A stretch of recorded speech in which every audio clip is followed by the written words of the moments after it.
Olá, rádio ouvintes e telespectadores, estamos começando mais uma edição do nosso Sarau Elétrico, versão online. A gente já está ficando profissional desse negócio. Não de sarau, né? Estou falando profissional desse troço aqui de Zoom e edição e tarará. Tudo bem aí, Diego? E aí, Kátia, tudo certo? Tudo bem? Boa noite aí, bem-vindos. Bem-vindos, como eu costumo dizer toda terça-feira lá no Ocidente, bem-vindos ao Sarau Elétrico. Então estamos aí nossa versão tecnológica do Sarau Elétrico. Bom contar com a audiência de todos. Mas aí, professor? O Diego tem que mostrar o microfone dele, porra, ele comprou um microfone aí. Não, nem comprei. Vou mostrar aqui. Se der, símbolo fálico maravilhoso. Olha só, olha aqui, tá escritinho aqui, ó. Uau! Não, e ele tinha deixado assim no quadro bem claro. Em destaque. Aí a Kátia, que é uma mulher pundonorosa, resolveu tirar porque achou que era o que, professor? Uma mulher pundonorosa, que tem pundonor. Pundonor. Não, olha só, deixa eu agradecer a gentileza, então, porque quem me emprestou esse belo falo aqui, esse belo e útil falo, é o meu amigo Lucas Furtado, né, que tem um podcast também com o Christian Kriff chamado Mezanino, e aí eles estão meio que parados em função aí da quarentena e tudo mais, e aí ele gentilmente passou aqui para me entregar o microfone, então agradecemos ao Lucas por isso. Bom, eu não tenho microfone emprestado, eu tô com esse negocinho meio ridículo aqui, que vem nos fones, né, mas eu quero também saudar, dar o meu cordial boa noite para todo mundo. Deixei ali uma camisa do Museu do Inter, não dá para ver direito. Dá sim, tá, o cenário hoje está caprichado. Não, mas lembrando, nem sei se o museu está funcionando, mas quando ele abriu, uns anos atrás, aí no centenário do Inter, eu era até conselheiro do museu, entendeu? Então é isso. Glória do Desporto Nacional.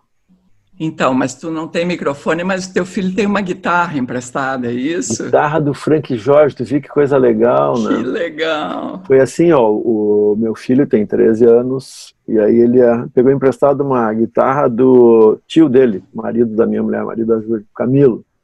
Camilo é violinista, mas ele na juventude ele tocava rock progressivo. Então ele tem uma guitarra daquelas que é mega, ultra, plus complicada de afinar, que tem micro, diriri, dororó e tal. Bom, em resumo, tinha que trocar a corda, não soubemos trocar a corda. Eu pensei, vou consultar um amigo guitarrista. Aí mandei um WhatsApp pro Frank Jorge, o Frank, o que tu acha? Como é que a gente troca a corda aqui? Daí fotografia, ele diz, eu sei, esse troço é muito complicado, blá, blá, blá. Eu empresto uma guitarra pro Daniel. Vai ser mais fácil. Aí ele emprestou uma guitarra e um amplizinho desse tamanho, coisa mais querida. E um cabo e tal. Então aí, tá rolando a sonzeira aí direto. Aí o guri tá lá com uns fones no ouvido, às vezes abre o sonzinho ali, tá lá ouvindo muito Jimi Hendrix e tal. É isso aí, né? Toda a formação sentimental da pessoa começa agora, com 13 anos de idade. É isso aí, é isso aí. Bueno, a gente vai, então, ficamos naquele impasse do que seria o nosso tema e tal, e resolvemos que seria na linha sonhos e devaneios, porque sonhar é preciso. É isso, professor Fischer? Pois é, e a gente lembrou que esses dias aí se completaram 50 anos do fim, não bem formal, mas enfim, do primeiro momento em que se declarou publicamente que os Beatles tinham acabado, né? Que foi em 1970, numa entrevista do Paul, dizendo que ele estava com um disco novo para lançar e era um disco dele, não era com os Beatles. E um pouco antes já o John tinha dado uma entrevista junto com a Yoko, dizendo coisas e blá blá blá. E, aliás, foi nessa entrevista de uns dias antes que o John tinha falado que o sonho acabou e tal, né? E nós lembramos, o sonho acabou, não acabou, estamos aí sonhando e tal. Não, e tem um outro mote que o Diego que lembrou, né, Diego? Pois é uma galera aí da psicanálise, né? O Edson Souza aqui de Porto Alegre e também acho que é o Paulo Endo, que acho que é de São Paulo, da USP, né? O Paulo Endo é tradutor do Freud. Né? E a Denise Mamed, que também acho que é da USP, eles lançaram um site, dá para achar pelas redes aí, pelo Facebook e tudo mais, chamado Inventário de Sonhos, que é esses lances aí de psicanalista, de lidar com sonhos e tudo mais, e a ideia Cabecismo em geral, assim. Como é que é? Cabecismo em geral. Exato. E aí a ideia é executar o cabecismo a partir de uma coletânea de sonhos a partir de 1º de março desse ano. Enfim, a ideia é que as pessoas mandem, narrem seus sonhos que achem que tenham de alguma forma a ver com a história do coronavírus, da pandemia e tudo mais. Não sei o que vai sair disso, mas achei legal, porque eu não sei quanto a vocês, mas eu tenho visto várias pessoas, enfim, comentando o quanto na história do confinamento aí a atividade onírica está maior e tudo mais, as pessoas estão... Não sei se é verdade, não sei se para vocês tem rolado isso, mas achei que seria um mote legal também. Onírica. Eu estou com atividade pesadelística. Bom. Mesmo, né? Kátia Sombra? Ai, olha, noites assim, tenebrosas. Eu tenho... Bom, enfim, eu tenho acordado, tipo, sobressaltada, assim, tipo, 3 da manhã. E aí dá aquele sinal de alerta, entendeu? E aí depois, faz o quê? Né? Tenebroso, mas... Eu acho que eu já passei, assim, agora faz uns dias já que eu não tenho, mas acho que na segunda, terceira semana ali do confinamento, porque a gente fechou 4 semanas já, quase todo mundo, né? Sim. Pelo menos fechei 4 semanas hoje. E na segunda e na terceira semana, eu tive uns pesadelos também, uma coisa meio chata, assim, meio... aquele sentimento angustiante, né? Não, e mas o pior não me lembro de nada, não poderia colaborar no levantamento dos camaradas. É o mais difícil, né? O pior foi ter visto no domingo as pessoas completamente na rua. Preocupados. Sim. Na orla e no parcão, enfim, eu fiquei bastante assustada. Ô Diego, eu tô vendo só o professor, assim, em tela grande, eu não sei se tu tá me boicotando ou qual é que é, eu não me vi ainda em tela grande. Pode ficar tranquilo, vou avisar pro pessoal. Agora... Que a edição de vídeo é toda minha aqui, não, pode crer, Kátia, aqui, eu tô falando agora e vou te deixar bem grande aqui, ó, pro prazer de todos, para ficar tranquila.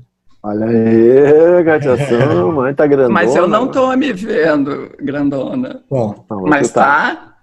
Então tá. É só eu que não vejo, tá bem. Não, mas não interessa, o que importa é o seguinte, a gente vai ter uma canja hoje super bacana do Nelson Coelho de Castro, que vai fazer também uma junção com artistas que estão em outros lugares do mundo, e a gente vai ver uma canja internacional.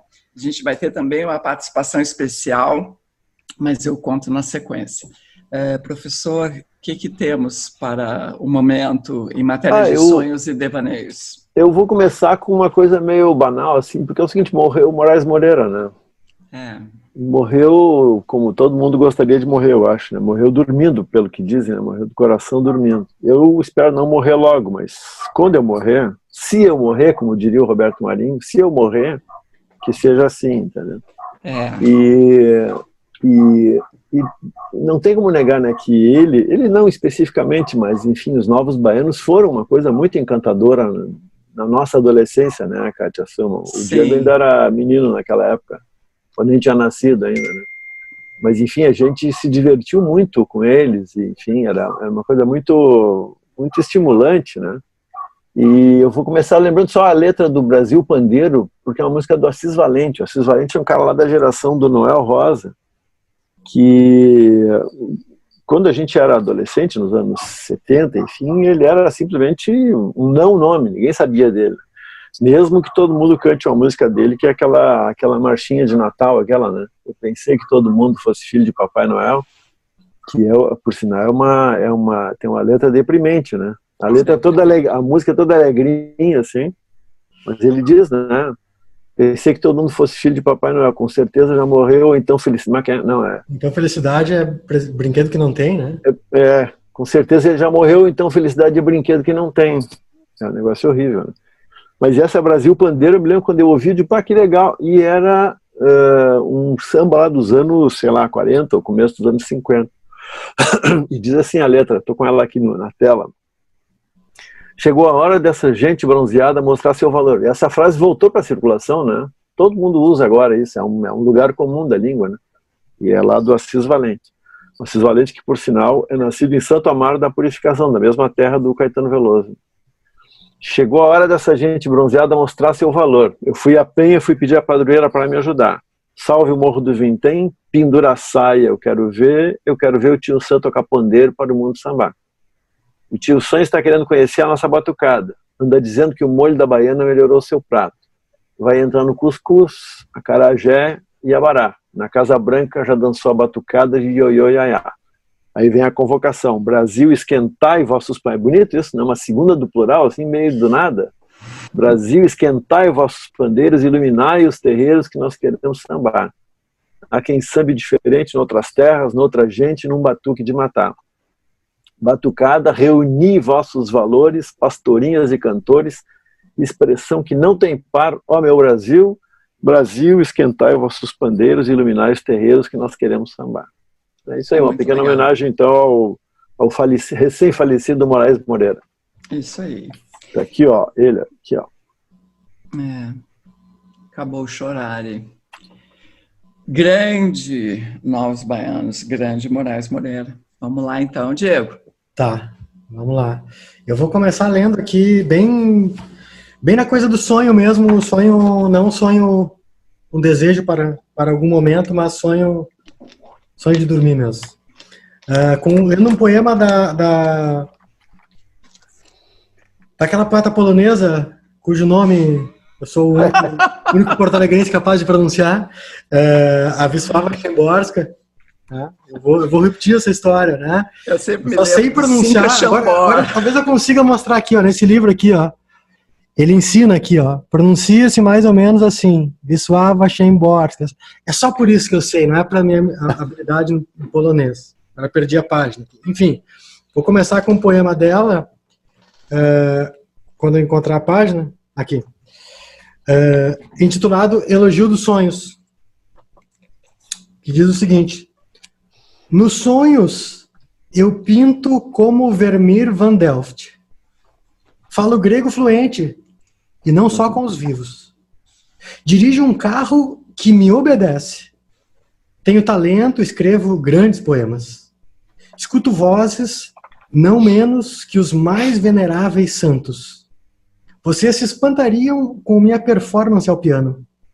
Flutuo no ar como se deve, isto é, sozinha. Ao cair do telhado, desço de manso na relva. Respiro sem problema debaixo d'água. Não reclamo, consegui descobrir a Atlântida. Fico feliz de sempre poder acordar pouco antes de morrer. Assim que começa a guerra, me viro do melhor lado. Sou, mas não tenho que ser filha da minha época. Faz alguns anos vi 2 sóis. E anteontem, um pinguim com toda a clareza. Tá aí o elogio dos sonhos da Wisława Szymborska. Muito bom, muito bom. Pois é, eu tô pegando aqui... um gato aí na área. O polaco adora fazer esse... Mas é polaco, é isso? Ele ouviu a polaca... Tá aí, né? Tá aí. Já se ligou. Né? Certamente sabe pronunciar o nome dela melhor que eu, né? Sim, sim. Então, assim, eu fiquei um pouco sem saber muito bem o que ler, e aí no capítulo, pensando em sonhos, eu li uma notícia que não é exatamente, né, não é poesia e nem é ficção, mas eu achei o mais próximo de um sonho para esse momento que a gente está vivendo. Então, assim, tem uma pesquisadora inglesa de Oxford que formulou uma teoria chamada, assim, em português seria a estratégia da rosquinha, que ela usa donut. Então, é um modelo econômico, é a economia donut, uma alternativa ao crescimento a qualquer custo. Então, assim, é muito simples a estratégia e mesmo o desenho desse modelo que ela formulou. Ela é economista. Esse livro saiu, inclusive, no Brasil, em 2017. E é muito simples. Ela criou, então... Por que é rosquinha? Porque nesse modelo que tem o gráfico, eu até vou inserir aqui o gráfico, vocês vão ver, o público especialmente. Então, assim, no modelo criado por ela, digamos, o furo da rosquinha, né, o círculo interno, é o alicerce social, quer dizer, o mínimo necessário para uma vida digna. Aí são aqueles 12 elementos estabelecidos de acordo com os Objetivos de Desenvolvimento Sustentável da ONU. Então, água, alimentos, saúde, educação, igualdade de gênero, voz política e etc. O círculo externo, que seria, digamos, a cobertura da rosquinha, é o que ela chama, a pesquisadora que se chama Kate Raworth, ela chama de teto ecológico da humanidade. Então, ela estabelece, quer dizer, esse modelo estabelece limites que a espécie humana não deve ultrapassar sob risco de danos ambientais irreversíveis, como a gente está vendo, inclusive, né? Destruição da camada de ozônio, perda da biodiversidade, aquecimento global, etc., etc. E o intervalo entre os dois círculos, né, o buraco e a cobertura, que é a rosquinha propriamente dita, representa o espaço em que as necessidades humanas e as do planeta devem ser atendidas simultaneamente. Aí tá, mas que papo é esse numa hora dessa? Então, a prefeitura de Amsterdã resolveu adotar esse modelo para sair da crise, pensando no momento pós-coronavírus. Então, estão conversando com essa pesquisadora. Ela tem, assim, no livro, inúmeros exemplos de como aplicar a tal da teoria da rosquinha. Por exemplo, um dos exemplos que ela dá no livro é a taxação de grandes fortunas. Quer dizer, uma espécie de imposto global sobre o patrimônio dos bilionários. Então, ela diz assim, existem mais de 2.000 bilionários vivendo em 20 países. Um imposto anual sobre a riqueza de 1,5% do patrimônio líquido renderia 74 bilhões de dólares por ano. Só isso bastaria para colocar todas as crianças do planeta na escola.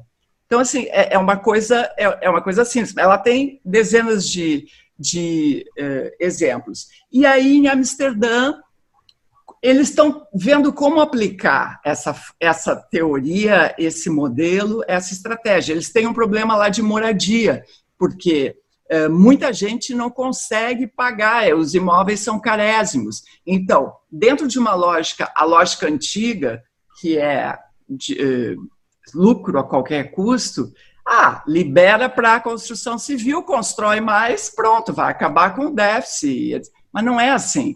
Então, usando a teoria, a prefeita lá já viu que é preciso que, como a construção civil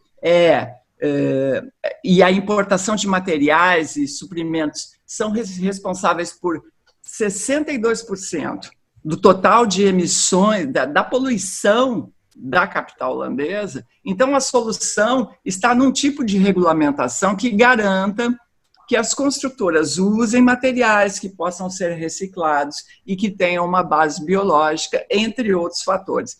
Então, a frase final para fechar aqui, o meu comentário, que já está se alongando, é da prefeita de Amsterdã. Ela diz assim, a rosquinha não nos traz as respostas, mas uma maneira de olhar para elas, para que não continuemos sobre as mesmas estruturas com as quais estávamos acostumados. Não é apenas uma maneira hippie de olhar o mundo. Adorei isso, a prefeita falou isso. Mas eu achei incrível, entendeu? Porque isso é um sonho. Porque eu vejo as pessoas dizendo assim, a humanidade vai sair diferente depois dessa crise, porque as pessoas estão revendo, a gente sabe que não vai, entendeu? Mas em Amsterdã vai. Então, eu vou me mudar para Amsterdã e olha que eu nem fumo maconha, tá? Isso aí, professor, vai lá. Que maravilha. Eu pensei em ler aqui um trecho de um livro completamente esquisito que se chama História do Futuro, do Padre Antônio Vieira. Isso aqui é o seguinte: o Padre Antônio Vieira é um cara lá do século XVII, né? Padre, jesuíta, intelectual do poder, do reino, e ao mesmo tempo é um cara que se confrontou com o poder, foi processado pela Inquisição numa época, teve que ficar na dele, teve que parar de pregar, que era o grande negócio dele, era fazer as pregações, né? E o Padre Vieira, enfim, viveu uma vida bem longeva, a ponto de poder ter revisto toda a sua obra. E a sua obra é basicamente composta de sermões, ele escrevia os sermões, né? Alguns dizem que ele dizia os sermões de cabeça, acho difícil, né? Porque é uns textos assim de 40 páginas, acho que ele lia mesmo, né?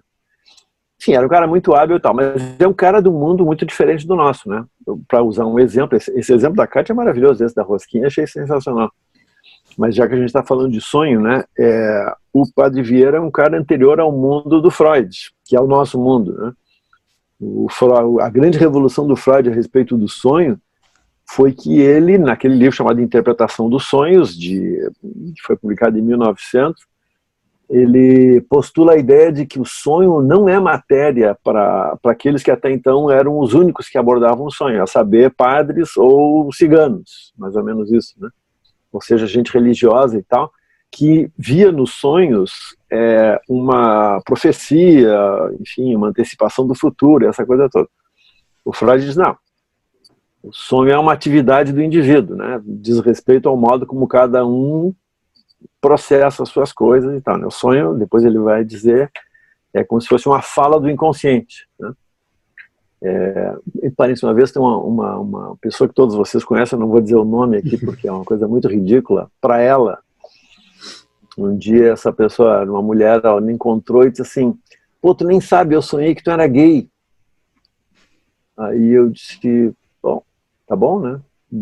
E ela ficou esperando a minha reação, né? Eu disse, sim, tá bem. Ela disse, pô, mas tu era gay no meu sonho. E aí eu disse, sim, tá bom, o que eu vou fazer? Mas ela, não sei se ela queria que eu me declarasse gay, sei lá, qualquer coisa assim. E aí eu não tive outro jeito a não ser dizer o seguinte para ela, digo, olha, minha querida, tu sabe que desde o Freud nós temos clareza do seguinte, o sonho fala sobre o sonhador, não sobre o sonhado, né? Não é isso, é uma projeção das coisas do indivíduo, tá?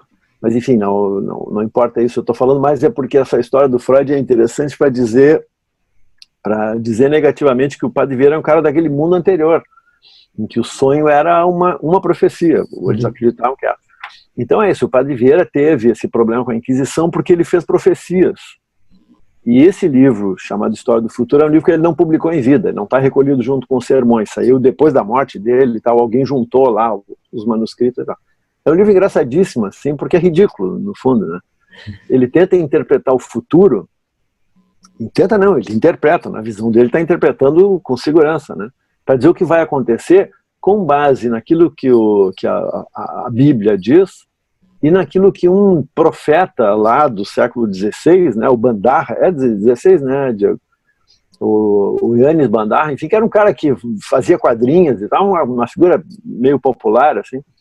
E com base nisso, então, ele faz profecias. Por exemplo, tem um momento aqui no sumário, aqui na parte número 7, ele diz assim, ele vai dizer que vai vir um novo império, seria o quinto império, e aí ele vai fazendo um por um, capítulo por capítulo, examinando quem poderá ser o imperador desse novo império. Aí diz assim, questão primeira, se a dita pessoa que seja imperador será o imperador da Alemanha? Negativo. Vai ser o rei cristianíssimo da França? Negativo. O rei católico da Espanha? Negativo. Vai ser o sereníssimo rei de Portugal? Afirmativo. Então, para ele não tinha dúvida. Então, eu vou ler só o comecinho aqui, as primeiras linhas do capítulo 1. Nenhuma coisa se pode prometer à natureza humana mais conforme a seu maior apetite, nem mais superior a toda a sua capacidade, que a notícia dos tempos e sucessos futuros. E isso é o que oferece a Portugal, à Europa, ao mundo, essa nova e nunca ouvida história, que é a história que ele vai contar. As outras histórias contam as coisas passadas. Esta promete dizer as que estão por vir. As outras trazem à memória aqueles sucessos públicos que viu o mundo. Esta intenta manifestar ao mundo aqueles segredos ocultos e escuríssimos que não chega a penetrar o entendimento. levanta-se esse assunto sobre toda a esfera da capacidade humana, porque Deus, para eles, Deus era que mandava na história, né? Para essa gente pré-moderna, né? Não era uma ação humana, era Deus que definia. Porque Deus, que é a primeira fonte de toda a sabedoria, posto que repartiu os tesouros dela tão liberalmente com os homens, e muito mais com o primeiro, sempre reservou para si a ciência dos futuros, como regalia própria da divindade. Como Deus, por natureza, seja eterno, é excelência gloriosa, não tanto de sua sabedoria quanto de sua eternidade, que todos os futuros lhe sejam presentes. Então Deus tem todos os futuros diante de si. O homem, filho do tempo, reparte com o mesmo tempo ou o seu saber ou a sua ignorância. Do presente sabe pouco, do passado menos e do futuro nada. É isso aí, então, uma pequena lembrança dessa maluquíssima história do futuro do Padre Antônio Vieira. Muito bem. Isso aí. Dá-lhe, Diego. Tá, vou lá. Vou ler agora, é um pouco, acho que esse é o mesmo momento aí que o professor estava falando do Freud, né, assim, esse início do século XX, em que também as leis físicas que vigoravam era basicamente a visão newtoniana do mundo, né, e aí vai ter um cara chamado Einstein que vai complicar um pouco as coisas, né. E aí eu lembrei desse livro aqui, que por sinal acho que eu conheci, a primeira vez que eu vi alguém lendo, eu acho de fato esse livro, foi num sarau, é um livro do Alan Lightman, Sonhos de Einstein, em que basicamente ele cria essa personagem chamada Einstein que tem uns sonhos lá no 1905, por aí, 1905, 1906, vai tendo alguns sonhos meio perturbadores e tudo mais, mas que são meio aqueles sonhos, hipóteses físicas, e quase todas elas relacionadas ao tempo, né? Então, o que acontece se o tempo, se não existir tempo, se o tempo estiver parado, ou se o tempo passar muito rápido, esse tipo de coisa. Então, meio que cada sonho é uma dessas hipóteses, digamos assim. E aí eu escolhi uma que eu acho particularmente interessante e que talvez diga um pouco, de alguma forma, sobre essa coisa que a gente vive agora, com essa sensação de todo mundo meio que fechado em casa, né? E, enfim, não encontrar o outro. Que é de 20 de junho de 1905. Neste mundo, o tempo é um fenômeno local. Dois relógios, um ao lado do outro, batem quase no mesmo compasso. Mas relógios separados pela distância batem em compassos diferentes. Quanto mais distantes, mais fora de compasso. Este princípio que marca o movimento dos relógios vale também para as batidas cardíacas, o ritmo de inspirações e expirações, o movimento do vento no capim. Neste mundo, a velocidade do tempo varia de local para local. Uma vez que a uniformidade temporal é necessária para a realização de negócios comerciais, não existe comércio entre cidades. As distâncias entre cidades são grandes demais. Ora, se para contar 1000 notas de francos suíços leva 10 minutos em Berna e 1 hora em Zurique, como podem as duas cidades manter relações comerciais? Em consequência, cada cidade está sozinha. Cada cidade é uma ilha. Cada cidade precisa plantar e cultivar suas próprias ameixas e cerejas. Cada cidade precisa manter seus próprios gado e porcos. Cada cidade precisa construir seus próprios moinhos. Cada cidade precisa ser autossuficiente. Ocasionalmente, um viajante se arriscará a ir de uma cidade a outra. Ficará perplexo? O que levava segundos em Berna poderá levar horas em Friburgo ou dias em Lucerna. O tempo que uma folha leva para cair no chão em algum lugar pode ser o mesmo de que uma flor precisa para desabrochar em outro. Durante o estrondo de um trovão em um lugar, duas pessoas podem estar se apaixonando em outro. O tempo que o menino leva para se tornar adulto pode ser o tempo que um pingo de chuva leva para deslizar pelo vidro de uma janela. Mesmo assim, o viajante não tem consciência dessas discrepâncias. À medida que viaja de um eixo de tempo para outro, o corpo do viajante se ajusta ao movimento local do tempo. Se cada batida do coração, cada oscilação de um pêndulo, cada desfraldar de asas de um corvo marinho estão em harmonia entre si, como poderia o viajante saber que ele entrou em uma nova zona de tempo? Se o ritmo dos desejos humanos permanece proporcionalmente harmônico com o movimento das ondas de um lago, como pode o viajante saber que alguma coisa mudou? Somente quando o viajante se comunica com a cidade que deixou, percebe que penetrou em um novo território temporal. Então, ele vem a saber que, enquanto esteve ausente, sua loja de roupas prosperou e se diversificou extraordinariamente. Ou que sua filha já viveu uma vida inteira até ficar velha. Ou talvez que a esposa de seu vizinho acabou de cantar a canção que estava cantando quando ele saiu pelo portão de sua casa. É neste ponto que o viajante descobre que está isolado no tempo e também no espaço. Nenhum viajante volta à sua cidade de origem. Algumas pessoas apreciam o isolamento. Argumentam que sua cidade é a melhor das cidades, é tipo Porto Alegre, né? Então, por que desejariam um intercâmbio com outras cidades? Que outra seda poderia ser mais macia que a seda de suas próprias fábricas? Que vacas poderiam ser mais fortes que as vacas de seus próprios pastos? Que relógios poderiam ser melhores que os relógios que têm em suas próprias relojoarias? Essas pessoas ficam em suas sacadas pela manhã, quando o sol nasce por trás das montanhas, e nunca lançam os olhos além dos limites da cidade. Outras pessoas querem conhecer coisas novas. Interrogam longamente o raro viajante que aparece em sua cidade, perguntam-lhe sobre os lugares onde já esteve, perguntam-lhe sobre as cores de outros pôres do sol, sobre alturas das pessoas e animais, as línguas faladas, os hábitos de flerte, invenções. Eventualmente, um desses curiosos decide ver com os próprios olhos e deixa sua cidade para explorar outras cidades, tornando-se um viajante. Ele nunca regressa. Este mundo da localidade do tempo, este mundo de isolamento, gera uma rica variedade de vida. Pois, sem intercâmbio entre as cidades, a vida pode assumir milhares de formas diferentes. Em uma cidade, as pessoas podem viver vizinhas umas das outras. Em outras, separadas por longas distâncias. Em uma cidade, as pessoas podem vestir-se modestamente. Em outra, podem não usar qualquer roupa. Em uma cidade, as pessoas podem ficar enlutadas pela morte de inimigos. Em outra, podem não ter inimigos nem amigos. Em uma cidade, as pessoas podem caminhar. Em outra, se movem em veículos estranhos. Toda essa variedade e muito mais existe em regiões distantes apenas 100 quilômetros umas das outras. Logo ali, do outro lado de uma montanha, na outra margem de um rio, há uma vida diferente. No entanto, essas vidas não se comunicam entre si. Essas vidas não caminham lado a lado. Essas vidas não se alimentam umas às outras. A abundância trazida pelo isolamento é sufocada por esse mesmo isolamento.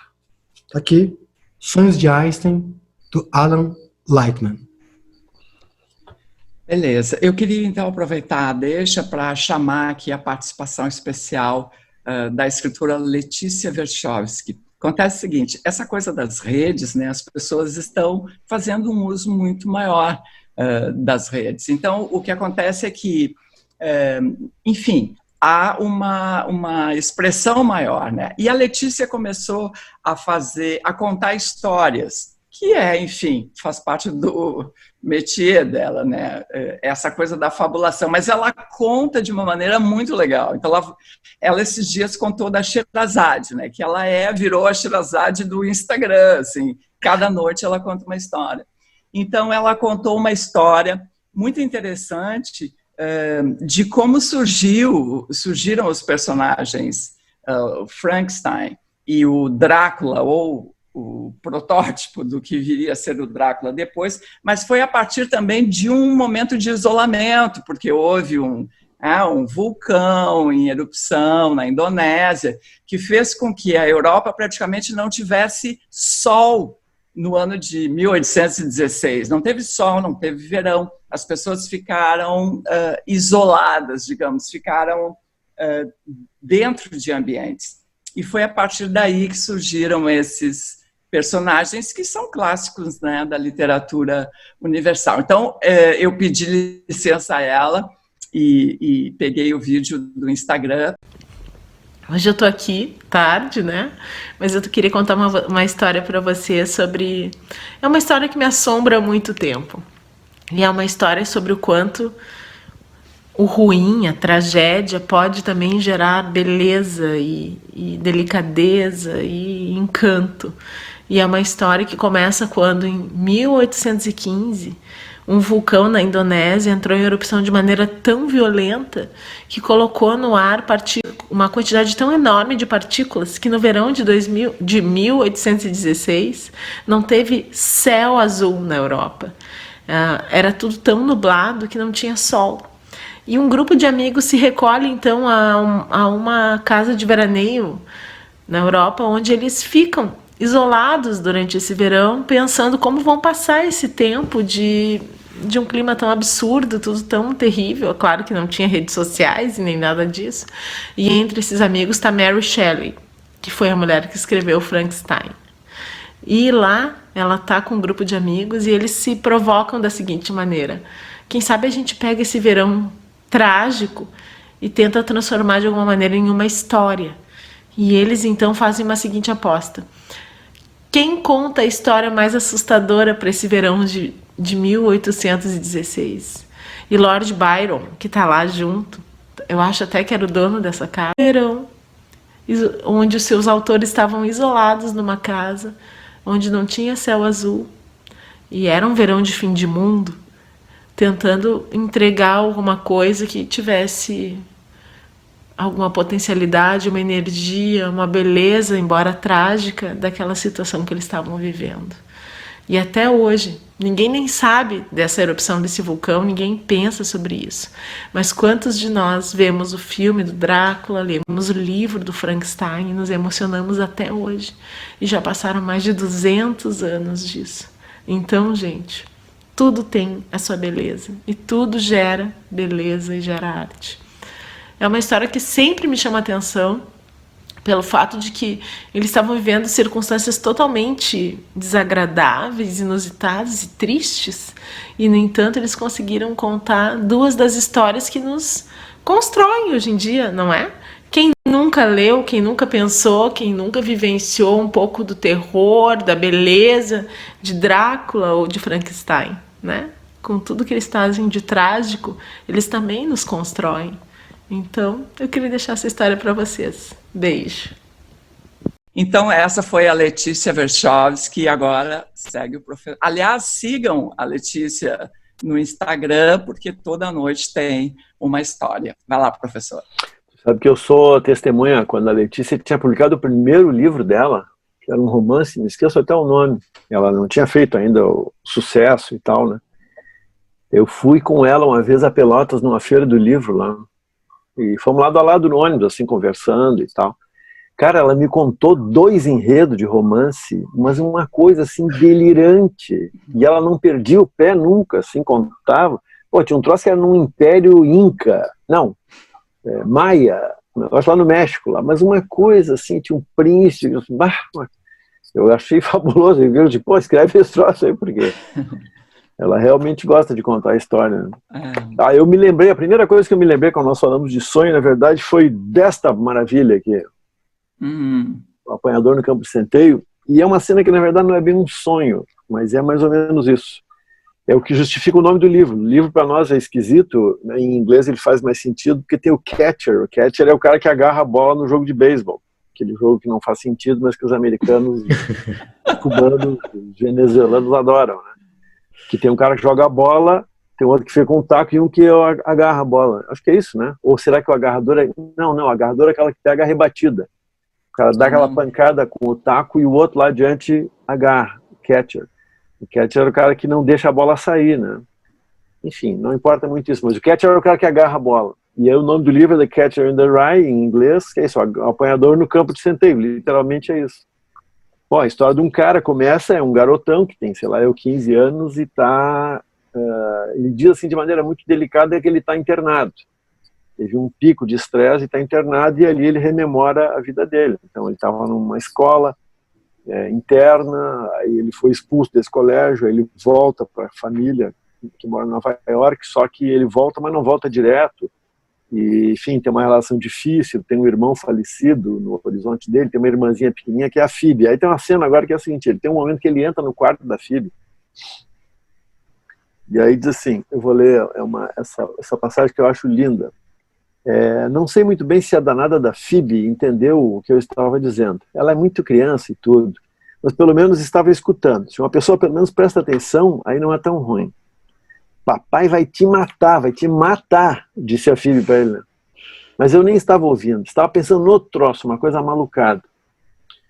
Você sabe o que eu quero ser? O que eu quero ser? Perguntei a ela. Isso aqui é a tradução antiga, aquela do Jorge Dalster. Né? Sabe o que eu queria ser? Se pudesse fazer a merda da escolha, o quê? Para de dizer nome feio, diz a Phoebe para ele. Você conhece aquela cantiga? Se alguém agarra alguém atravessando o campo de centeio, eu queria... Aí a Phoebe interrompe e diz, a cantiga é, se alguém encontra alguém atravessando o campo de centeio, ela disse, é de um poema do Robert Burns, o poeta escocês, aquele, né? Eu sei que é de um poema do Robert Burns, ele diz. Mas ela tinha razão, é mesmo se alguém encontra alguém atravessando o campo de centeio. Mas eu não sabia direito. Pensei que era se alguém agarra alguém, falei. Seja lá como for, fico imaginando uma porção de garotinhos brincando de alguma coisa num baita campo de centeio e tudo. Milhares de garotinhos e ninguém por perto. Quer dizer, ninguém grande, a não ser eu. E ele tem 15 anos, né? Então ele se imagina com um monte de pequenininhas, criancinhas de 8, 10 anos e tal, e só ele de grande. E eu fico na beirada de um precipício maluco. Sabe o que eu tenho que fazer? Eu tenho que agarrar todo mundo que vai cair no abismo. Quer dizer, se um deles começar a correr sem olhar onde está indo, eu tenho que aparecer de algum canto e agarrar o garoto. Só isso que eu ia fazer o dia todo. Ia ser só o apanhador no campo de centeio. Eu sei que é maluquice, mas é a única coisa que eu queria fazer. Eu sei que é maluquice. A danada da Phoebe ficou calada um tempão. Aí quando resolveu falar foi para dizer, papai vai te matar. Mas essa é a cena, então, que ele fica imaginando o que ele vai ser na vida, o sonho, digamos, dele, né? Ele vai impedir que os garotinhos caiam no abismo. É muito lindo isso, né? O livro é todo muito com essa delicadeza, assim, no fundo, o assunto dele é a perda da inocência, né? Assim, enfim, quando a gente perde, não volta mais e tal, e ele está naquela que ele já não tem mais a inocência, mas também não aceita a regra do mundo adulto, essa indiferença e tal. Né? É isso aí, então, o grande Salinger tem uma tradução nova que eu não experimentei porque eu tenho medo de ler. Como é o nome do camarada aquele? Caetano Galindo. Caetano Galindo. É um cara cheio de credenciais e tal, mas eu tenho medo porque eu gosto tanto desse livro aqui que eu não sei se eu quero ler outra versão. Então tá, Diego. Mas, Bruno, você estava pensando aqui o que é difícil, né? Porque a gente não consegue fazer uma analogia com o beisebol porque não está no nosso repertório, né? Assim, ou é taco-bola, né? Mas taco-bola, não sei se... Taco-bola não tem tanto jogador, assim, para ter posições específicas. O catcher é o cara que vai pegar a bola que o tacador mandou longe. Né? Ou senão seria o quê? Seria tipo... O apanhador do campo de centeio seria tipo o goleiro na várzea, né? Alguma coisa assim. No máximo, não sei. Enfim. Bom, um cara que... Goleiro num potreiro. Por aí. Um cara que eu gosto bastante e que sempre tem um monte de sonhos nos romances, assim, e que ele narra e assim como ele narra, ele passa batido, assim, sem aproveitar propriamente isso, é um chileno chamado Roberto Bolanho, né? E aí eu tava olhando aqui aquele livro maior dele, o último, aquele que já foi publicado póstumamente, chamado 2666, 2666, tem muitos sonhos, assim, tem muitos personagens, né? E ele nunca se furta de narrar sonhos. Então o cara foi dormir e teve tal sonho. E ele narra, termina o sonho, ele não fala mais nada, ou até às vezes ele comenta que o cara teve... ficou pensando naquele sonho, mas ele não fala nada que o cara pensou dele. Ele ficou pensando naquele sonho por 2 dias e depois passou. Ou as pessoas vão para um jantar e aí cada um vai para um quarto no hotel e ele narra os 3 sonharam, enfim, umas coisas assim. E aí eu escolhi um desses sonhos para narrar, que eu acho particularmente interessante. Isso aqui se passa numa cidade na fronteira do México, uma cidade ficcional, mas que seria aquela Ciudad Juárez, né? E aí tem um professor de filosofia chileno chamado Amalfitano, e aí vai dormir e vai ter esse sonho aqui que eu vou narrar. Eu acho um dos mais interessantes do livro. Naquela noite, enquanto as palavras altissonantes do jovem Guerra, com quem ele tinha jantado antes, né, ainda ecoavam no fundo de seu cérebro, Amalfitano sonhou que via aparecer num quintal de mármore rosa o último filósofo comunista do século XX. Já começa bem, o último filósofo comunista do século XX. Falava em russo. Melhor dizendo, cantava uma canção em russo enquanto seu corpanzil se mexia fazendo S's em direção a um conjunto de maiólicas com veios de um vermelho intenso que sobressaía no plano regular do quintal como uma espécie de cratera ou latrina. O último filósofo comunista trajava um terno escuro com gravata azul e tinha cabelos grisalhos. Embora desse a expressão de que ia cair a qualquer momento, milagrosamente se mantinha em pé. A canção nem sempre era a mesma, pois às vezes intercalava palavras em inglês ou francês que pertenciam a outras canções, baladas de música pop ou tangos, melodias que celebravam a embriaguez ou o amor. No entanto, essas interrupções eram breves e esporádicas, e não demorava muito para retomar o fio da canção original, em russo, cujas palavras Amalfitano não entendia. Se bem que nos sonhos, como nos evangelhos, a gente costuma ter o dom das línguas, mas que intuía tristíssimas. O relato ou as queixas de um barqueiro do Volga que navega a noite toda e se condói com a lua do triste destino dos homens que têm de nascer e morrer. Quando o último filósofo do comunismo chegava por fim à cratera ou à latrina, Amalfitano descobria com estupor que se tratava nada mais, nada menos do que de Boris Yeltsin. É esse o último filósofo do comunismo? Que tipo de louco estou me tornando se sou capaz de sonhar esses despropósitos? O sonho, no entanto, estava em paz com o espírito de Amalfitano. Não era um pesadelo. E, além do mais, lhe proporcionava uma espécie de bem-estar leve, como uma pluma. Então, Boris Yeltsin olhava para Amalfitano com curiosidade, como se Amalfitano é que houvesse irrompido em seu sonho, e não ele no sonho de Amalfitano. Ele dizia: escute minhas palavras com atenção, camarada. Vou lhe explicar qual é a terceira perna da mesa humana. Vou lhe explicar. Depois me deixe em paz. A vida é procura e oferta. Ou oferta e procura. Tudo se limita a isso. Mas não dá para viver assim. É necessária uma terceira perna para que a mesa não desabe nos lixões da história, que por sua vez está desabando permanentemente nos lixões do vazio. Então tome nota. Esta é a equação. Oferta mais procura, mais magia. E o que é magia? Magia é épica e também é sexo, bruma dionisíaca e jogo. Depois Yeltsin se sentava na cratera ou na latrina e mostrava a Amalfitano os dedos que lhe faltavam e falava de sua infância, dos Urais, da Sibéria e de um tigre branco que errava pelos infinitos espaços nevados. Depois tirava uma garrafinha de vodka do bolso do paletó e dizia: acho que está na hora de tomar um golinho. E depois de beber, e depois de olhar para o pobre professor chileno com um olhar malicioso de caçador, retomava com mais ímpeto, se isso era possível, o seu canto. Depois desaparecia, engolido pela cratera com veios vermelhos, e Amalfitano ficava sozinho, sem se atrever a olhar pelo buraco, de modo que não tinha outro remédio senão acordar. Então esse é o sonho. Porra, que sonho! Que sonho, né? Pô, o último filósofo do comunismo do século XX, Boris Yeltsin, eu acho fantástico, é o Roberto Bolanho aqui no 2666. Isso é legal do sonho, é que nem viagem, assim, de alucinógenos, né? Nós já falamos isso aí no Sarau uma vez, né? O Paul McCartney conta essa história, que uma vez eles tomaram, acho que a primeira vez que ele tomou um ácido, e ele ficou completamente assim, deslumbrado, porque ele entendeu tudo que tinha que entender, não sei o que. Sabe dessa história, né? Lembra, Kátia? Não me lembro.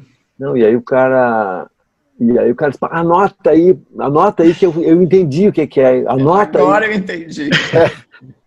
E aí anotou, sei lá, botou no bilhete no bolso, não sei se eu estou delirando, mas é mais ou menos isso, assim, né? Anotou e tal. Daí no dia seguinte ele abriu e estava escrito 17, sei lá. Era o que resolvia tudo. Resolvia. Oferta, procura e magia. Feito. Muito bom. Tá, olha só, eu vou ler um trecho do livro esse aqui do Rui Castro, que o professor tanto falou, né, que é o Metrópole à beira-mar. Então, ele descreve ali no começo a chegada da gripe espanhola no Rio de Janeiro. Aí vocês vão perguntar, mas e o sonho? Calma, vamos chegar lá. Então, ele diz aqui, eu vou cortar porque é bem longo. É bom de ler, né, Kátia? É bom, né? Começava por uma aguda dor de cabeça, seguida de calafrios que nenhum cobertor conseguia aplacar. Em seguida vinham as dores em todos os ossos do corpo, a diarreia, a letargia. Devido à oxigenação insuficiente, o rosto ficava roxo ou azulado e os pés escuros, era a cianose. Sucediam-se sufocações e espasmos de sangue ao tossir, eram os pulmões cheios de um líquido avermelhado. Em 3 dias sobrevinha a morte por parada respiratória. Seus alvos favoritos eram as crianças com menos de 5 anos, os adultos de 20 a 40 e acima de 70. De abril a julho, houvera um primeiro surto, comparativamente brando, que se limitou à Europa. E, de repente, desaparecera. Mas, em setembro, 1818, a praga... 1918. Em setembro, a praga voltou com força total e se disseminou pelo globo já com o nome de espanhola. O Brasil de 1918 não estava preparado, deu um salto, né, para recebê-la. Ninguém estava. Ela chegou ao Rio no dia 16 de setembro, quando atracou no porto o correio britânico Demerara, vindo de Lisboa, mas com uma escala fatal em Dakar. A bordo havia 200 tripulantes em vários estágios da doença e outros só aparentemente saudáveis. A gripe desceu do navio nos pés dos marujos que se espalharam pela Praça Mauá, rapazes que invadiram as gafieiras e beijaram na boca as mulheres que lhe abriram os braços. Em dias, os primeiros sintomas se fizeram sentir.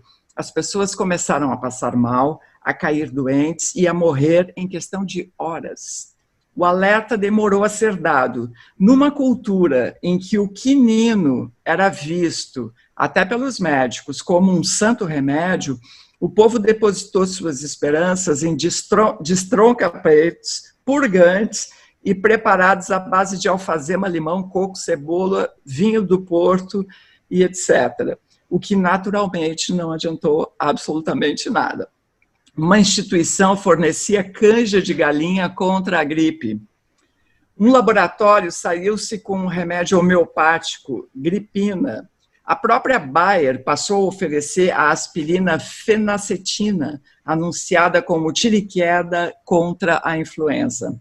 As notícias viajavam a pé e não se percebeu de imediato que era uma epidemia.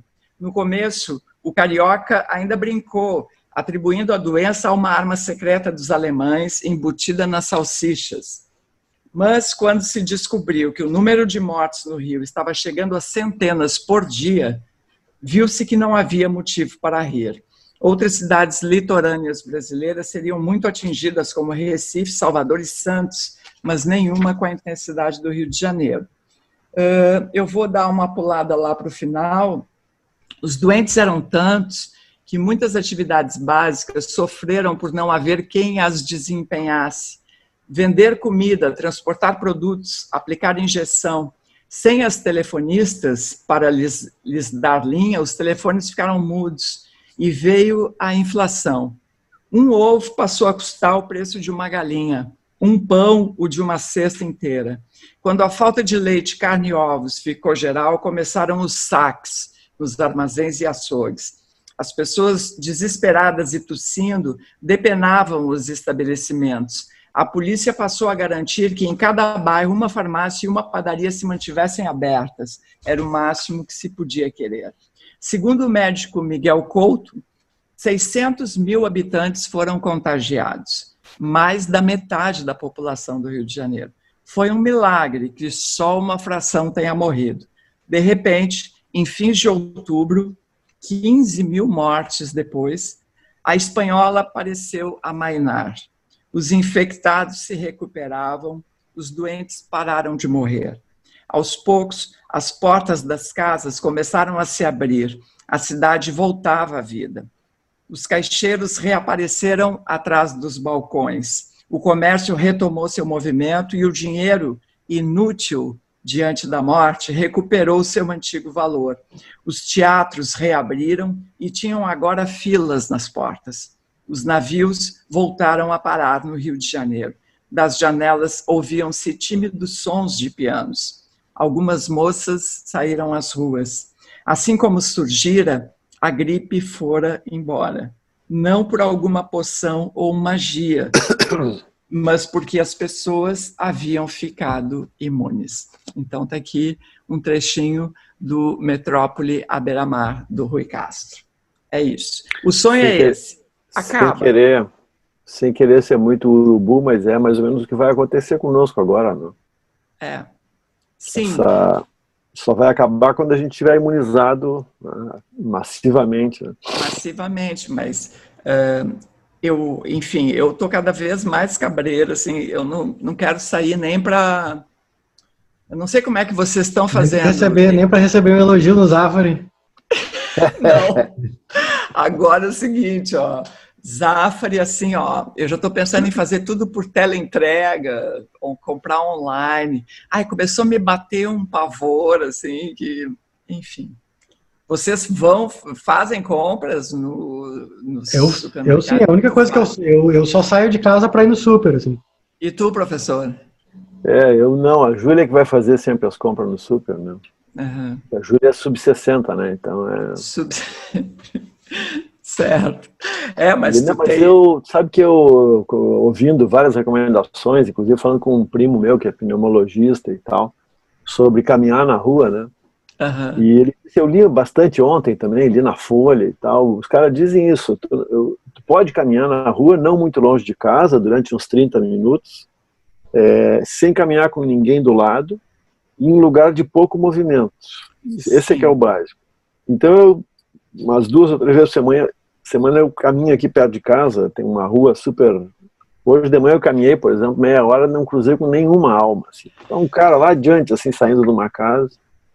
Eu também, eu estava fazendo isso de caminhar de manhã bem cedo, que não tem ninguém também, mas aí eu comecei a ficar com medo. Eu vi uma simulação feita por uns caras da Bélgica, que eles mostram, então, pessoas correndo, caminhando e andando de bicicleta. Vocês viram isso? Eu vi. Tu não pode, tu não pode ficar atrás das pessoas, porque elas emitem um monte de gotículas, né, da respiração. Mas, enfim, eu também acho que... eu não acho mais nada, eu quero que isso acabe. O cara tem que sair para fazer a fotossíntese, pelo menos, né? A fotossíntese que seja, né? Era isso ou alguém mais quer ler? Como é que estamos? Não, eu tenho uma questão aqui importante. Eu quero dizer que todos os nossos prezados ouvintes e assistentes aí sabem que a gente, lá no Ocidente, a gente tem uma pequena entrada que todo mundo paga que remunera a canja e tal, e a produção, e aqui a gente está sem isso, né? Então eu quero lembrar que nós temos a Radioelétrica, que é a Kátia Suman é uma empresária da comunicação, né? Ela, o Sirotsky, ela tem uma rádio, né? Os Marinho, os Mesquita. Falando sério, a Kátia tem a Radioelétrica, que todo mundo conhece aqui, né? Então tem uma campanha lá no Apoia-se, apoia.se/radioelétrica, o cara pode lá dar uma contribuição num troquinho lá e ajudar a Radioelétrica a sobreviver. Aproveito para fazer o meu jabá aqui também, você sabe que eu edito uma revista digital semanal chamada Parêntese, que é filiada a um grupo de comunicação, uma grupo, assim. Uma coisa grande. Uma newsletter diária chamada Matinal Jornalismo, e tem o site e agenda do Roger Lerina, e tem a Parêntese que sai todos os sábados, né? Semana passada saiu na sexta porque era feriado. Então quem quiser assinar será bem-vindo. Olha lá, Matinal Jornalismo, vocês encontram, e é isso, em geral tem coisa bacana lá, modéstia à parte, pode crer. Tá bem legal mesmo. Bom, valeu. Tu não tem nenhuma campanha aí para divulgar, Diego? Não, é isso aí. Eu subscrevo aqui, voto com os meus colegas aqui, apoiem a Radioelétrica, assinem o Matinal, especificamente a Parêntese, porque vale a pena. Vota com o relator. Voto com a relatoria. Tá bom. Então era isso. Queria agradecer a audiência de todos vocês, tanto pela Rádio Elétrica quanto pelo YouTube, né? Porque as pessoas adoram esse negócio de imagem, né? Acho uma loucura, mas é bacana, é diferente. Kátia, vocês estão mostrando um canto novo da sua maison, uma coisa rosa antigo na parede, ali, uma coisa bacana, rosa, né? Não, fui eu que pintei, só queria deixar isso bem claro, tá? Essa aqui, ó, tá? É que tem todo... Não, eu virei de lado, porque aquela coisa que fica com a estante atrás, já tá muito chato, todo mundo fica com a estante atrás, né? Então mudei. Eu vou mudar. Bom, eu vou mudar, da próxima vez eu vou mudar também. Já botei o Museu do Inter ali, ó, lá, ó. Isso. Museu do Inter ali, ó. A gente vai melhorar. Eu tenho que melhorar a luz aqui, porque o meu canto é escuro, né? Então, eu vou ter que comprar aquela lâmpada de blogueira, não, de influencer. Aquela é só o que está faltando. Então é isso. A gente vai ter uma super canja muito bacana, especialmente feita com imagem, com áudio do Nelson Coelho de Castro, que tem convidados espalhados pelo mundo, mas eu vou deixar para ele mesmo anunciar. Então, queridos, super valeu, muito obrigada. Aí, galera, nos falamos. Valeu. Até a próxima terça. Até semana que vem. Como a pauta do sarau nessa noite é sobre sonhadores, vai uma canção que acho que ela é de 70. Sonhadores tão gentis, como é bom quando não esquecem de sonhar por nós. Sonham tanto para o bem, outra luz admirável ala do país.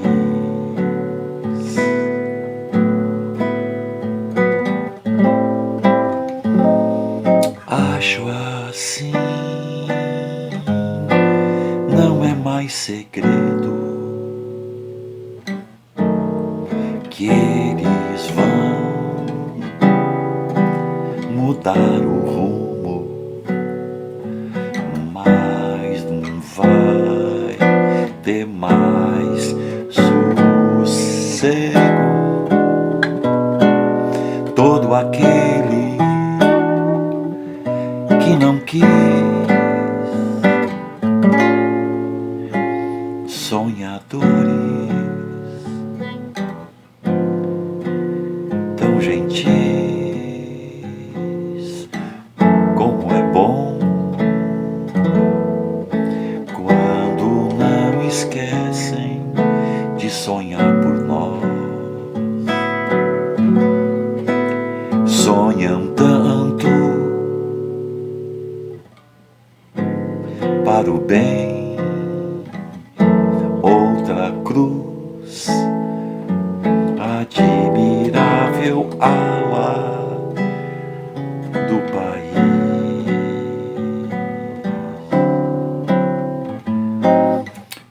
Acho assim, não é mais segredo que eles vão mudar o rumo, mas não vai ter mais sossego. Todo aquele que não quis sonhadores tão gentis, como é bom quando não esquecem de sonhar por nós, por nós.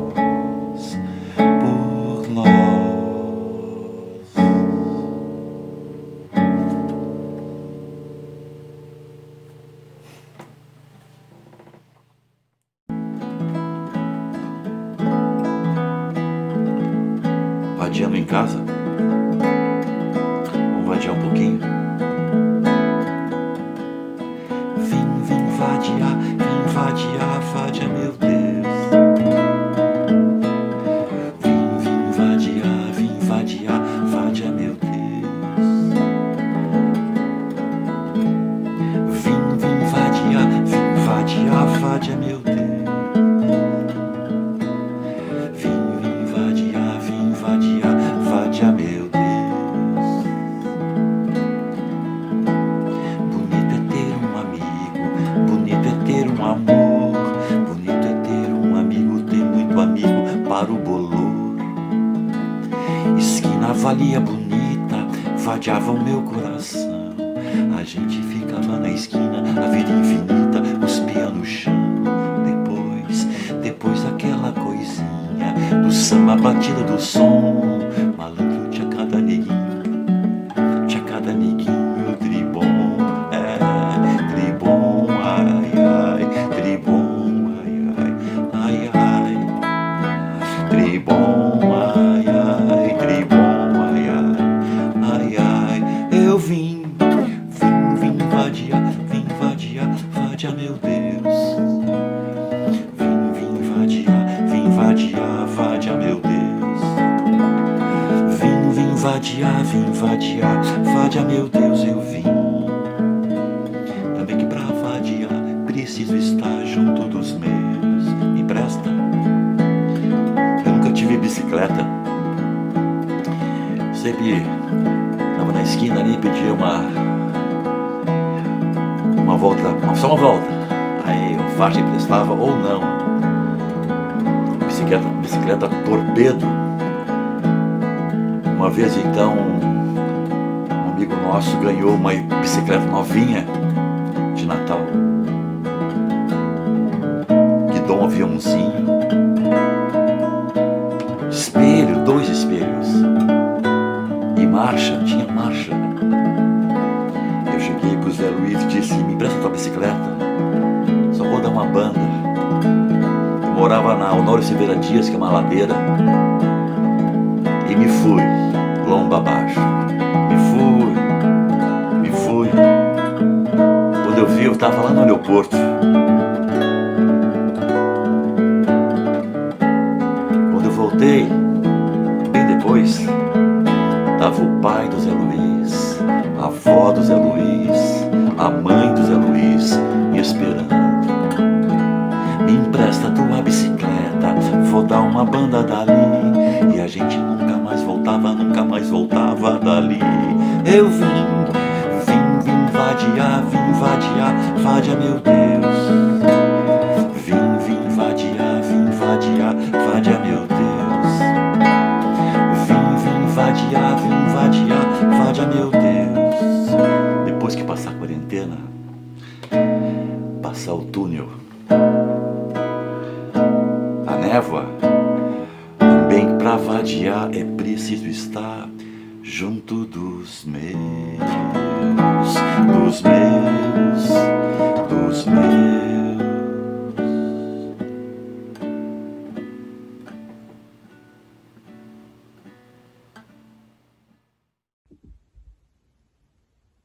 Alô, Planeta Terra, aqui é Mônica Tomasi, direto da Alemanha, tentando contato com o Brasil, Nelson Coelho de Castro, Portugal, Luciano Melo. Vamos fazer um sarau planetário. 3 e 4 e...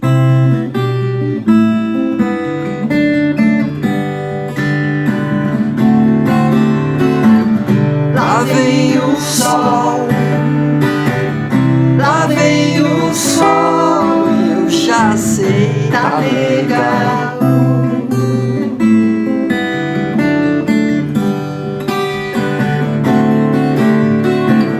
Minha linda, foi um inverno tão comprido.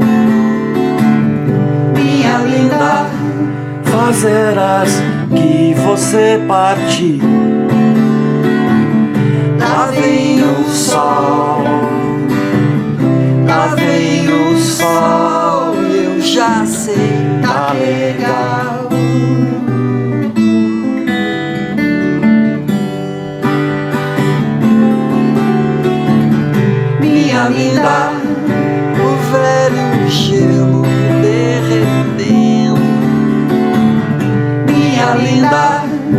tem sido raramente assim. Lá vem o sol, lá vem o sol, eu já sei, tá legal.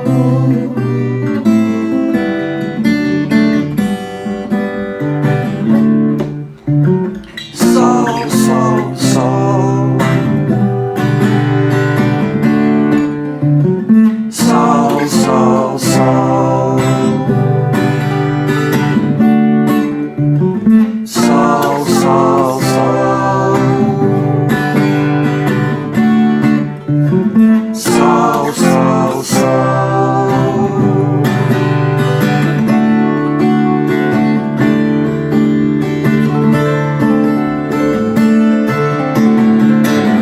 Minha linda, Um velho gelo derretendo. minha linda, Não, nunca mais volte a partir. lá vem o sol, lá vem o sol, tá legal.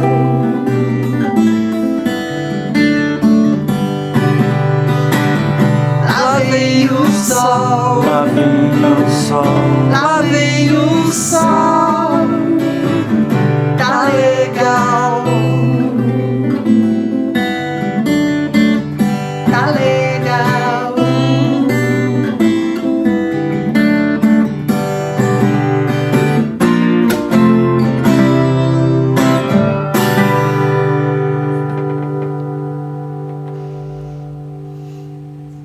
lá vem o sol.